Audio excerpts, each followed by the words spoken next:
Hi everybody, my name is Mary Ann. I recently had shoulder surgery about 9 days ago.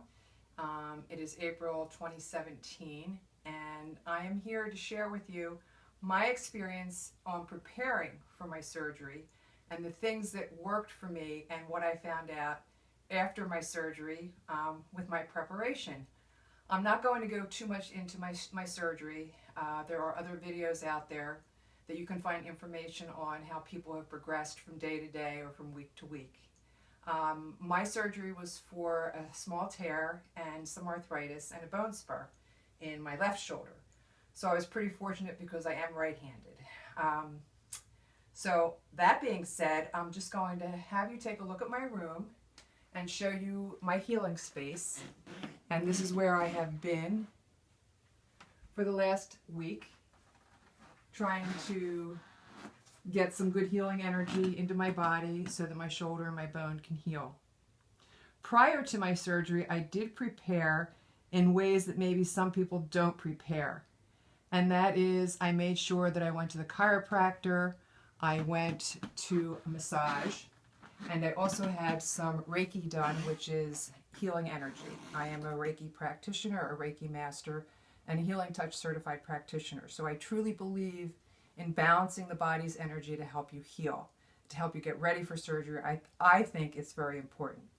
So that being said, I'm going to move on and I'm going to show you the clothes that I used to help me get ready for my surgery and the things that worked for me and the things that didn't work for me.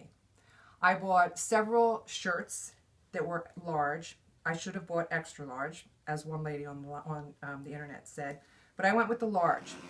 And what I did, and I'm going to have my husband show you the shirts that I made, I slit up the sides of shirts and I put snaps on my shirts. I sewed them. You can buy these strips of snaps at places like Joann's fabric store. This sounded like a great idea, and it is to a certain extent, but the snaps are very tiny. And I found out that the shirts that I made that I put just one or two big snaps on are working much better.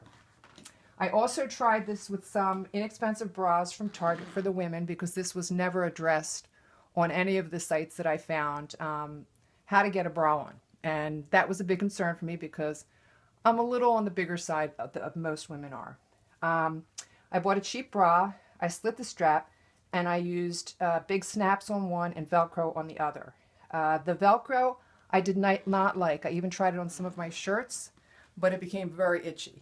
So I decided the Velcro shirts, I actually threw them out because all the t-shirts I bought were cheap t-shirts from Target that I got in packages, and I got a couple of these from Walmart that were like $1 something. So I didn't mind that I ruined them. I'm not the best sewer. As you can see, all these threads are coming out. The next thing that is very important for me was to get pants that had elastic in the waistbands. That helped a whole lot. The other thing that I found that was really important was I bought these socks for diabetics because, first of all, your ankles will swell, your hand will swell. You'll have a lot of swelling after your surgery. So I was able to put my hand in here and get my foot in there and pull it up on my foot. So I think that was a pretty good idea. I really like this idea. Also, a very important thing was a shoehorn, as simple as that sounds.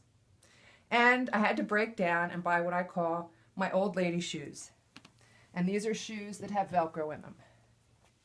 These were a godsend and probably one of the best investments I made because sitting here for a week, I went crazy and I would go out for a walk. Now, my husband wasn't home to help me with my shoes, so I was able to put the shoes on myself with my shoehorn and my big ankle socks. So that was a real plus. The next thing that I bought that I found was priceless, that I'm so glad I did, was a couple of these cheap white towels from Target or Walmart. They have them both. I used them when I was sitting in my chair and I had ice on my arm. To protect my chair, I would actually put the towel on the chair. Now I iced, well, I'm speaking of icing, I iced with peas. I bought 2 small bags of peas and put them in a Glad bag, and I put that on my shoulder. It kind of slips off. I was trying to figure out a solution for it so that it wouldn't slip off, but I never really came up with anything. I tried to sew a couple pieces of material together with a strap, and that didn't work. So anyway, the peas and the cloth. That was a great idea, I thought. While I'm here on the chair, these pillows I had from flying on a plane, and I said, you know what? This is kind of what I think I need. When I was sitting in my chair, which I actually purchased for my surgery, this is a chair that goes up and down.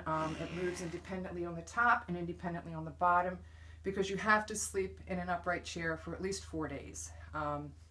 And the pillow really worked because my head fit right in here in the hole. And then I have another one that I put on the side here for my arm to go in. So I would sit in my chair like this. Instead of having a big fat pillow, I'd have my head in the pillow here and my arm on this pillow here. Oh, and you might see that I have a towel in my sling.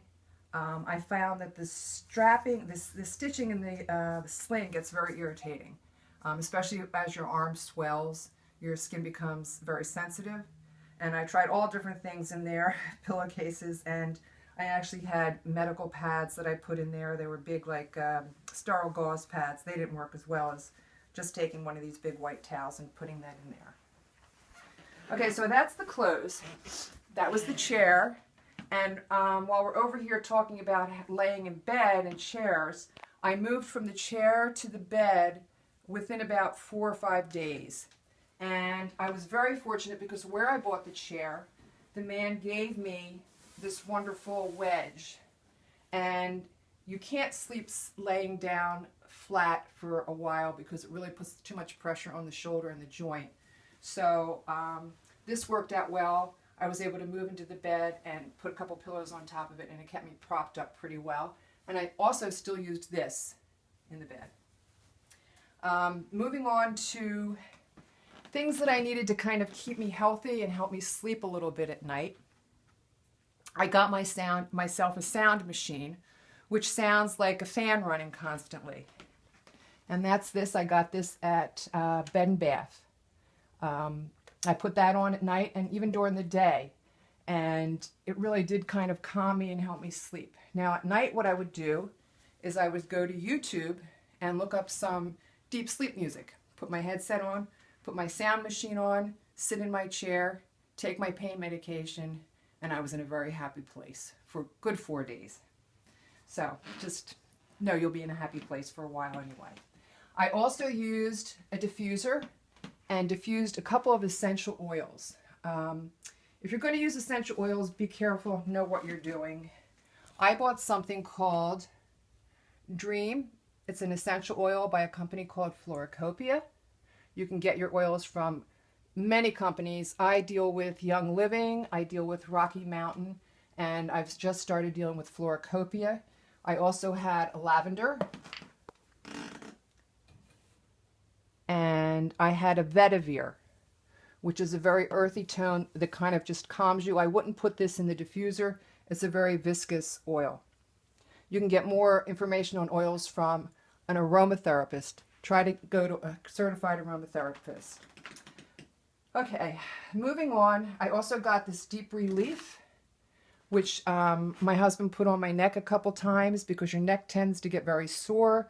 It's an essential oil that has some peppermint in it, and that's really good for muscles. I also, which I don't have in here, I bought some arnica cream, and I use that on my arm to help the swelling. You will find that you will get a lot of swelling in your arm while I'm talking about the swelling. I went on YouTube and I found a video by a physical therapist that showed me how to do some lymphatic drainage. He had his shoulder done, and he was also a lymphatic drainage specialist. And I watched him do some lymphatic drainage on himself, and I really believe that that helped me get my fluid out of my arm and my hand very quickly.